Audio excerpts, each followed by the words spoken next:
사랑하는 성도님들, 주님의 말씀으로 오늘을 시작합니다. 오늘의 말씀은 신명기 15장 4절 말씀입니다. 너희 가운데 가난한 사람이 없게 하여라. 그러면 주 너희 하나님이 너희에게 유산으로 주어 차지하게 하는 땅에서 너희가 참으로 복을 받을 것이다. 오늘의 핵심은 너희 가운데 가난한 사람이 없게 하여라입니다. 가난한 이웃을, 가난한 친척을 어떻게 대해야 하는지를 이야기하고 있습니다. 신명기 15장에서는 안식년에 대한 규율을 이야기하면서 빚을 진 사람, 가난한 사람, 종이 된 사람들에 대해서 이야기를 하고 있습니다. 그들에게 인색한 마음이 아니라 넉넉한 마음, 후한 마음으로 나누어 주어라 말씀하십니다. 100원을 가지고 있든 100억을 가지고 있든 손을 펴 누군가에게 나눔을 실천한다는 것은 어려운 일입니다. 어떻게 후한 마음을 가지고 있고 복의 통로가 될 수 있을까요? 오늘 본문에서는 세 가지를 기억하라고 말씀하십니다. 먼저 기억해야 될 것은 명령입니다. 안식년과 희년은 명령입니다. 면책을 위한 명령이고, 가난한 사람들에게 손을 펴는 것도 명령이고, 또 기한이 다한 종을 자유케 하는 것도 명령입니다. 매 7년 끝에 그 해의 빚을 면제 주어라 말씀하십니다.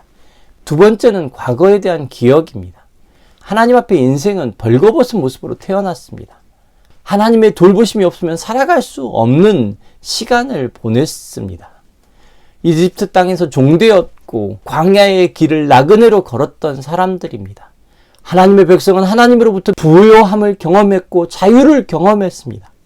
과거에 대한 기억을 할 때 하나님의 백성은 넉넉한 마음으로 손을 펼 수 있습니다. 반드시 너희의 손을 펴서 그가 필요한 만큼 넉넉하게 꾸어 주어라. 너희가 이집트 땅에서 종살이한 것을 기억하여라 말씀하십니다. 세 번째는 주님에 대한 기억입니다. 하나님의 백성은 누구에게서 받았습니까? 하나님께로부터 받았습니다. 얼마나 받았습니까? 신명기 15장을 보면 놀라운 고백이 있습니다. 아끼지 않는 마음으로 하나님이 우리에게 주셨습니다. 손을 펼쳐 구원해 주셨고 공급해 주셨습니다. 빈손으로 가게 하지 않으신 분이 하나님이셨습니다. 여호와께서 속량하셨습니다. 여호와 하나님이 당신의 백성을 구원하셨습니다. 기억해야 합니다. 그래야 우리에게서 하나님의 것이 흘러갈 수 있습니다. 그 기억이 없으면 우리에게는 억지만 남아있을 것입니다. 독촉이 아니라 면책을 하는 사람, 불만이 아니라 진정한 자유를 경험한 사람, 늘 요동하는 사람이 아니라 하나님을 닮아가는 사람으로 살아가게 되는 것입니다. 너희 가운데 가난한 사람이 없게 하라. 너희 가운데 가난한 사람이 없게 하라. 하나님다운 꿈이지 않습니까? 사람들에게 주어진 하나님의 말씀입니다. 하나님의 꿈을 꾸는 사람들에게 주어진 말씀입니다.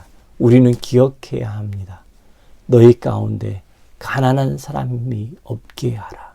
이 시간 함께 기도하겠습니다. 주님, 우리 가운데 가난한 사람이 없게 하옵소서. 우리 형제를 돌봅니다. 우리의 이웃을 돌봅니다. 가난한 사람을 돌봅니다. 인색함으로 하지 않게 하옵소서.